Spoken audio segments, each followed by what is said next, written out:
No vienes a la boda, escribió mamá. Los suegros de Emily piensan que es. Me llamo Adrien, tengo 34 años y he sido el solucionador designado en mi familia desde que tuve edad suficiente para entender qué significaba esa palabra.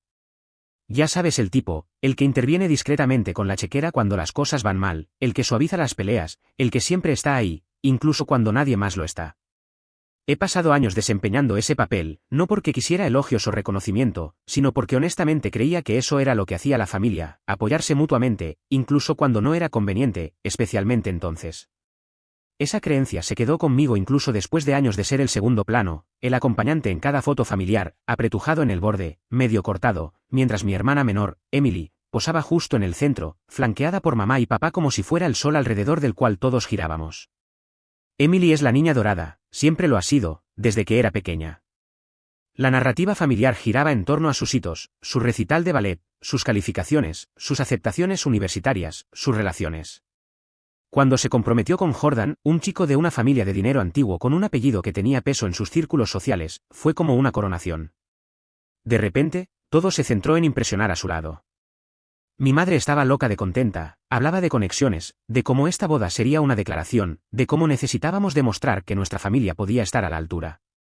Yo, en su mayoría, me mantuve callado, asintiendo cuando me preguntaban, ayudando donde podía. No veía el sentido de crear problemas. Fui el primero al que Emily llamó cuando el compromiso fue oficial, no para entusiasmarse, no para pedirme que fuera parte del cortejo nupcial, sino porque necesitaba ayuda con el depósito para el lugar. Es solo para asegurar la fecha, dijo. Los padres de Jordan cubrirán el resto. Te lo devolveré. No preguntó si estaba de acuerdo. Sabía que tenía el dinero, siempre tenía el dinero. Y como un tonto, le transferí $8,000 esa misma noche. Luego vino el catering, un cambio de último minuto. Aparentemente, el proveedor inicial no era lo suficientemente elevado. Me llamó a las 10 de la noche, llorando, diciendo que la madre de Jordan había amenazado con trasladar todo a un club de campo si la comida no cumplía con sus estándares. Cubrí la diferencia, otros $4,500. Luego el fotógrafo, luego el florista, luego la configuración de audio para la ceremonia, algo sobre cuartetos de cuerda que necesitaban micrófonos especiales. Poco a poco, la boda empezó a parecerse más a una gala real que a cualquier cosa que Emily hubiera podido imaginar por sí misma. Y yo seguí pagando. Ni siquiera lo cuestioné hasta que escuché a mamá presumiendo en una llamada grupal familiar. Estaba hablando de lo afortunada que era Emily de que la familia de Jordan fuera tan generosa, de cómo realmente habían respondido y de cómo no podía creer el increíble regalo que le estaban dando a su hija. Esperé a que alguien mencionara mi nombre. No lo hicieron. No dije nada. Ese silencio se convirtió en un patrón. No fui invitado a la degustación, ni a la prueba del vestido, ni a los planes para la cena de ensayo. Cuando le pregunté, mamá me dio respuestas vagas. Oh, es solo para las familias inmediatas, dijo una vez. Otra vez, no disfrutarías estas cosas, Adrien, son todas tonterías cursis. Me dije a mí mismo que no me importaba, que no lo hacía por los elogios, pero aún así, dolía. Entonces, 2 semanas antes de la boda, recibí un mensaje de texto. No una llamada, no una conversación, solo un mensaje plano y clínico de mi madre, no vienes a la boda. Los suegros de Emily piensan que es mejor si te quedas fuera esta vez. Sin rencores. Me quedé mirando mi teléfono durante 1 minuto entero antes de asimilarlo. Pensé que era una broma, alguna forma extraña y desafinada de decir que no necesitaba usar traje o algo así. Pero no. La llamé, directo al buzón de voz. Llamé a Emily, lo mismo. Les envié mensajes de texto a ambas, nada. 3 horas después, recibí un seguimiento de mamá. Por favor, respeta sus deseos. No es personal. ¿No personal? Me senté en la oscuridad un rato después de eso, el teléfono todavía en la mano, pensando en cada dólar que había enviado, cada evento del que me habían excluido, cada vez que había tragado esa vocecita en mi cabeza susurrando que algo no estaba bien. Recordé la primera vez que Emily me pidió dinero prestado, tenía 20 años y se había retrasado en el alquiler. Ni siquiera parpadeé. O la vez que nuestro padre necesitó un calentador de agua nuevo y yo lo pagué porque el cheque de su trabajo de temporada aún no había llegado. Pensé en todos los cumpleaños que pasé solo porque estaban ocupados, viajando o simplemente se olvidaron. Y recordé el mensaje de voz de mi tía el año pasado, ese donde decía, realmente mantienes unida a esta familia, lo sabes. Qué gracioso, ni siquiera era lo suficientemente bueno para el fondo de una foto. Respondí al mensaje de texto, entendido. Eso fue todo lo que dije. Sin discusiones, sin culpa, sin rogar por inclusión, solo un acuerdo silencioso. Y luego fui a mi portátil. Lo primero que hice fue llamar al lugar. La reserva estaba a mi nombre, yo había sido quien firmó el contrato e hizo el depósito. Les pregunté qué pasaría si cancelaba. Fueron educados, aunque un poco confundidos. Está dentro del plazo, dijeron. Habría un reembolso parcial, pero la fecha se liberaría inmediatamente. ¿Lo cancelé? Luego, el servicio de catering. Misma situación, tenían mi tarjeta registrada, mi firma. Pregunté por los términos de cancelación. También obtuve un reembolso parcial. Fotógrafo, cancelado. DJ, hecho. Florista, en realidad estaban aliviados. Aparentemente, Emily había estado modificando los arreglos cada 2 días y estaban empezando a perder la paciencia. Para cuando terminé, todo lo que creían asegurado había desaparecido. Pero no se lo dije. No dije una palabra. Simplemente dejé que el silencio se alargara. Pasaron unos días, luego una semana. La boda estaba programada para el sábado. Sabía que eventualmente se enterarían, pero no por mí. Supuse que estarían demasiado distraídos para darse cuenta o demasiado arrogantes para imaginar que realmente me alejaría. Eso es lo que pasa cuando eres el confiable, la gente asume que seguirás apareciendo, sin importar cuántas veces te cierren la puerta en la cara. El silencio fue casi pacífico hasta el día de la boda. Esa mañana, salí a caminar, dejé mi teléfono atrás. Sin noticias, sin redes sociales, solo el sonido de las hojas crujiendo bajo mis pies y el lejano zumbido del tráfico. Me tomé mi tiempo para volver. Quería la distancia, quería el espacio entre yo y cualquier caos que se estuviera desatando. Porque sabía que en algún lugar, justo en ese momento, los invitados estaban llegando a un lugar cerrado, sin sillas, sin comida, sin música, sin flores. Imaginé a la madre de Jordan caminando de un lado a otro, a Emily llorando, a mi madre tratando de localizarme, su voz tensa de rabia y desesperación. Cuando finalmente llegué a casa, mi teléfono vibraba sobre el mostrador, 67 llamadas perdidas, 43 mensajes de texto, 6 mensajes de voz. El primer mensaje era de mi madre: Adrien, ¿qué hiciste? La gente está llegando y no hay nada aquí. El lugar está cerrado, no hay comida, nadie responde. Llámame. Debajo, Emily envió un mensaje de texto: esto no es gracioso. Arréglalo. Luego Jordan: mis padres están furiosos. Más te vale que no te vea hoy. No respondí a ninguno de ellos.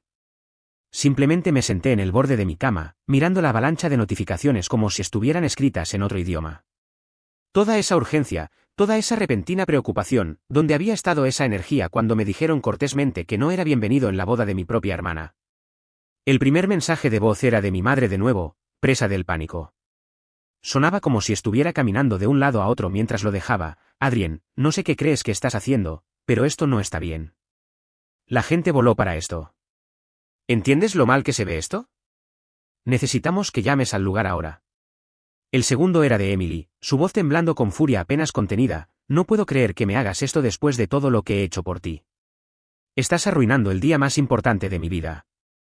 Esto es asqueroso, Adrien. Casi me río. ¿Todo lo que ella había hecho por mí? Mi pulgar flotó sobre el siguiente mensaje de voz, pero no presioné reproducir. Tenía la sensación de que sería lo mismo: culpa, indignación, intentos de tergiversar la situación como si yo fuera el villano por no financiar silenciosamente toda la fantasía y luego desaparecer como un buen cajero automático. Pero ya no estaba enojado. Esa era la parte extraña. Por primera vez en años, me sentí ligero, tranquilo, como si finalmente hubiera dejado una carga después de años de llevarla sobre mi espalda. Esto no se trataba de dinero, no realmente. Se trataba de ser tratado como un ser humano, con límites, con sentimientos, con un valor más allá de mi cuenta bancaria. Me preparé una taza de café y la llevé al pequeño balcón de mi apartamento. El sol estaba alto, el aire fresco y claro. Podía oír el tráfico distante, el tranquilo bullicio de un sábado que para la mayoría de la gente era solo otro día. Para mí, se sentía como un reinicio. Al mediodía, las llamadas comenzaron de nuevo. La lista de invitados debía haber llegado al lugar para entonces, y el alcance completo del desastre finalmente había aterrizado. Algunas personas con las que no había hablado en años me enviaron mensajes, en su mayoría primos y familiares lejanos. Algunos preguntaron qué estaba pasando, otros exigieron explicaciones. Uno o dos incluso me acusaron de arruinar la vida de Emily. Pero luego llegó un mensaje de mi tía Carla, la hermana de mi padre, una de las pocas personas que siempre me había tratado con amabilidad. Su mensaje simplemente decía: escuché lo que pasó. Lamento mucho que te trataran así. Si necesitas algo, aquí estoy. Ese fue el único al que respondí. Al final de la tarde, las cosas se estaban desmoronando públicamente. Empezaron a aparecer fotos en línea, invitados con trajes y vestidos de cóctel parados afuera de un lugar cerrado. Alguien había tomado una foto del letrero de cerrado por evento privado, todavía pegado en la puerta, intacto. Otro había grabado un vídeo de Jordan discutiendo con lo que parecía ser un encargado del estacionamiento. No había camión de comida, ni decoraciones, ni música, solo confusión y creciente frustración. Un amigo de la secundaria con el que no había hablado en años me envió un enlace a una publicación de Facebook de uno de los parientes de Jordan. Era una larga y enojada diatriba sobre familias con derechos, sobre cómo algunas personas claramente no pueden manejar la organización de una boda real y cómo ciertas personas habían saboteado un día hermoso porque no soportaban no ser el centro de atención. Ni siquiera me molesté en responder. Que construyeran cualquier historia que necesitaran para sentirse justos. Pero entonces, alrededor de las 5:12 de la tarde, mi teléfono sonó de nuevo. Esta vez respondí. Era mamá. Adrien, dijo, su voz delgada y ronca, necesitamos hablar. No había calidez en su tono, solo urgencia, quizás incluso desesperación. Me quedé callado. Estamos en el hotel ahora, continuó. Emily está histérica, los padres de Jordan están furiosos. Esto es un desastre. No puedes simplemente desaparecer y dejarnos así. ¿Por qué harías algo tan cruel? Exhalé lentamente, agarrando el teléfono con más fuerza de la necesaria. Dijiste que no estaba invitado, dije con calma. Respeté eso. Eso no es lo que quise decir, espetó. Sabías que esto no era personal. Fue personal para mí. Hubo una pausa, una larga. Podía oír voces ahogadas de fondo, tal vez Emily gritando, tal vez alguien llorando. Luego mamá dijo, no tenías que destruirlo todo. No destruí nada, repliqué. Simplemente dejé de pagarlo. Otro silencio. Luego, casi en un susurro, Adrien, ¿creen que hiciste esto para castigarla? Dejé que eso flotara en el aire por un momento. No, dije. Esto fui yo eligiéndome finalmente a mí mismo. Ella comenzó a responder, pero la interrumpí. Mamá, no dije nada cuando me dejaste fuera de todo. Ni la degustación, ni la cena de ensayo, ni siquiera un asiento en la boda. Di dinero, di tiempo, di apoyo. Y a cambio, recibí un mensaje de texto diciéndome que era una inconveniencia que debía ser eliminada. Esa no fui yo, tú firmaste con tu nombre. Ella volvió a quedarse en silencio. No puedes decidir cuándo importo y cuándo no, dije. No puedes usarme como un recurso y luego desecharme como si fuera basura. Soy tu madre, dijo suavemente. Y yo soy tu hijo, respondí. Qué curioso como eso solo parece importar cuando estoy pagando la cuenta. Su voz se quebró un poco después de eso. Adrien, ¿qué se supone que hagamos ahora? No respondí de inmediato. Simplemente miré el horizonte de la ciudad, observando cómo el sol se ocultaba detrás de los edificios, el cielo volviéndose de ese dorado profundo que siempre me hacía sentir pequeño y conectado a la vez. Finalmente, dije, no lo sé, mamá. Pero ya no seré tu red de seguridad. Luego colgué. Sabía que eso era solo el principio. Que habría consecuencias, que la familia de Jordan escalaría la situación, que Emily gritaría, que mamá entraría en espiral. Conocía la historia que contarían sobre mí, el hermano mayor villano que arruinó el cuento de hadas. Pero por una vez, no me importó. Finalmente había trazado una línea, y el verdadero ajuste de cuentas ni siquiera había comenzado. Las llamadas no cesaron. Disminuyeron, claro, pasaron de tormentas de llamadas de pánico total a intentos más silenciosos y estratégicos, pero no se detuvieron. El padre de Jordan me dejó un mensaje de voz al día siguiente, tranquilo, frío, algo sobre ramificaciones legales e incumplimiento de acuerdo verbal. Fue gracioso, de una manera amarga. Casi podía oír el palo de golf en su mano mientras lo dictaba, como si yo fuera un proveedor de bajo rendimiento, no un ser humano que había financiado personalmente la fantasía con la que su hijo se casó. No respondí. Tampoco me inmuté. Que me demandaran por cancelar cosas que pagué bajo mi nombre, con mi tarjeta. Que le explicaran a un abogado cómo desinvitaron al hombre que financió toda la operación y luego asumieron que aún aparecería, silencioso, invisible y obediente, como un cheque que se firma solo. Pasé la semana siguiente desconectado de las redes sociales, de los chats familiares, de todo. Necesitaba aire, necesitaba distancia. Me quedé en la zona, iba al gimnasio por las mañanas, leía en cafés, caminaba rutas más largas a casa. Nadie me reconocía, y me gustaba así. Se sentía limpio, como si estuviera enjuagando años de residuos acumulados, despojándome de la identidad que habían tallado para mí, el banco, el hermano de fondo, el sol silencioso. Pero el silencio tiene fecha de caducidad, y al sexto día después de que la boda implosionara, ese silencio se hizo añicos. Era de noche, acababa de sentarme con un plato de comida para llevar cuando sonó el timbre. No esperaba a nadie. El edificio tiene una cámara en la puerta principal, así que encendí la pantalla, medio esperando a un repartidor que se había equivocado de apartamento. Era Emily. Pelo recogido en un moño desordenado, maquillaje corrido, brazos cruzados firmemente contra el pecho como si se estuviera manteniendo unida por pura fuerza de voluntad. Tenía el teléfono agarrado en una mano, la pantalla aún encendida como si hubiera estado releyendo algo una y otra vez. No me moví. Volvió a llamar. Luego una tercera vez. Entonces levantó la vista hacia la cámara. Adrien, dijo, su voz apenas audible a través del altavoz, sé que estás mirando. Me quedé helado. No sabía qué sentía. No exactamente ira, y tampoco simpatía. Solo una lenta mezcla agitada de confusión, desapego y algo agudo que no podía nombrar del todo. Necesito hablar contigo, dijo, su voz quebrándose ligeramente. Por favor. Después de un momento, presioné el botón. La puerta se abrió con un clic. Unos minutos más tarde, estaba parada en mi pasillo, todavía con los brazos cruzados, los ojos moviéndose de un lado a otro como si no reconociera del todo el espacio. No le ofrecí asiento. No le ofrecí agua. Simplemente me apoyé contra la pared y esperé. No habló de inmediato, solo me miró. Realmente lo hiciste, dijo finalmente, casi con asombro. No dije nada. ¿Realmente cancelaste todo? Sí. Ni siquiera nos lo dijiste. Me dijiste que no era bienvenido. Su boca se torció. No pude decir si era frustración o culpa. Esa no fui yo, fue mamá. No la detuviste. Abrió la boca, la volvió a cerrar. No era como si pudiera. Podrías haberme llamado. Podrías haberme enviado un mensaje de texto.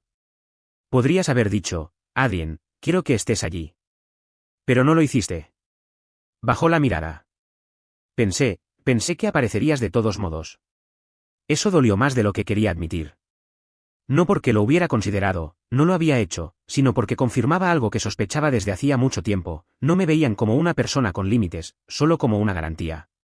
El tipo que aparece, paga y se calla. ¿Alguna vez planeaste devolverme el dinero?, pregunté, mi voz más baja ahora. No respondió de inmediato. Luego, no. Simple, honesto, horrible. Exhalé lentamente. Entonces, ¿qué haces aquí, Emily? Sus ojos se encontraron con los míos. No lo sé. No sé si le creí. Hubo un largo y pesado silencio entre nosotros.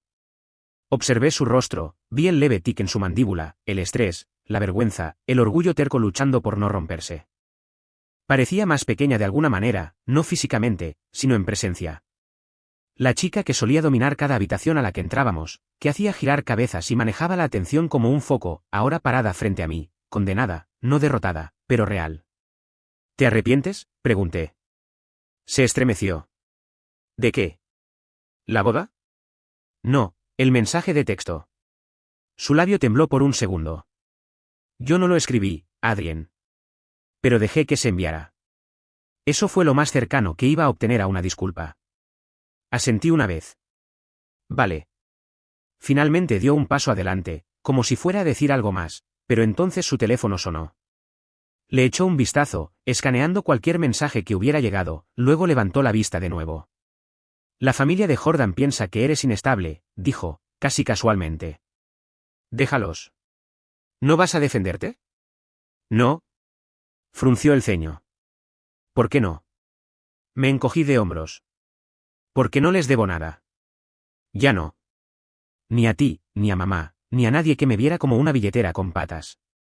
Emily retrocedió, los brazos cayendo ligeramente. Así que eso es todo. Simplemente has terminado. La miré por un largo momento. No. Simplemente estoy finalmente en paz. No respondió, simplemente se quedó allí, en medio de mi apartamento, mirando a su alrededor como si quisiera encontrar algo a que aferrarse. Pero no quedaba nada para ella aquí. Ni culpa, ni consuelo, ni siquiera ira. Solo la quietud de alguien que había dejado de esperar un cierre y había decidido crearlo por sí mismo. Finalmente, dije, deberías irte. Dudó, luego asintió. Se dio la vuelta y caminó hacia la puerta. Justo antes de abrirla, hizo una pausa y dijo, no sé cómo nos recuperamos de esto. No dije nada. ¿Se fue? Y por primera vez en mi vida, la dejé ir. Después de que Emily se fue, el silencio en mi apartamento se asentó como polvo. Me quedé allí un rato, mirando la puerta cerrada, medio esperando que volviera, que llamara de nuevo, que dijera algo, cualquier cosa que le diera un final diferente a este lío. Pero no lo hizo. Se alejó. Y finalmente entendí que ella no era la única. Esa noche tomé una decisión. Ya no iba a ser parte de esta familia de la manera que ellos querían. No iba a ser el apoyo silencioso, la columna vertebral invisible, la billetera humana a la que llamaban solo cuando su mundo comenzaba a tambalearse. No iba a quedarme esperando una disculpa a medias que no llegaría. Necesitaba terminar esto correctamente. No con ira, no con amargura, solo con la verdad. A la mañana siguiente, me levanté temprano, me senté con una taza de café, abrí mi portátil y redacté un mensaje. No para Emily, no para mamá, ni siquiera para la engreída familia de Jordan. Era para toda la familia extendida, cada primo, cada tía, cada tío, incluso algunos primos segundos que solo veían aparecer mi nombre en bodas y funerales. El asunto era simple, algunas cosas que deberíais saber. Y en el correo electrónico, lo expuse todo. Expliqué, sin veneno, exactamente lo que había sucedido, cómo había financiado la mayor parte de la boda, $22,000 en total entre depósitos, tarifas de proveedores, mejoras, porque me pidieron ayuda, como luego fui desinvitado por mi propia familia en favor de las apariencias, como cancelé los servicios que estaban a mi nombre y eran legalmente mi responsabilidad porque me habían dicho explícitamente que no era querido. Dejé claro que no hubo sabotaje, ni berrinche de borracho, ni venganza mezquina, solo una simple retirada final de apoyo. Adjunté recibos, facturas, capturas de pantalla, no para presumir, no para humillar, solo para mostrar la realidad innegable. No iba a permitir que los padres de Jordan contaran alguna historia lacrimógena sobre un hermano celoso sin que toda la verdad estuviera allí mismo para cualquiera dispuesto a verla. Terminé el correo electrónico con esto, no espero que nadie tome partido. Solo quiero que conozcáis mi versión, clara, tranquilamente y sin los años de reescritura y manipulación que con demasiada frecuencia han seguido a situaciones como esta. Les deseo lo mejor a Emily y Jordan. Espero que encuentren la felicidad que merecen. Simplemente, ya no seré parte de ello. Luego presioné enviar y cerré mi portátil. No esperé respuestas. No me importó quién cotilleara, quién echara humo, quién se encogiera de hombros y volviera a su brunch. No estaba haciendo esto por aplausos. Lo estaba haciendo porque, por una vez, necesitaba estar de mi lado, no del de ellos. Las repercusiones fueron inmediatas. Para el mediodía, mi teléfono volvió a iluminarse. Sorprendentemente, no con odio, sino con mensajes de algunos primos que apenas conocía bien. Mensajes privados y silenciosos, no tenía ni idea, tío. Lo siento. Si alguna vez quieres tomar algo, házmelo saber.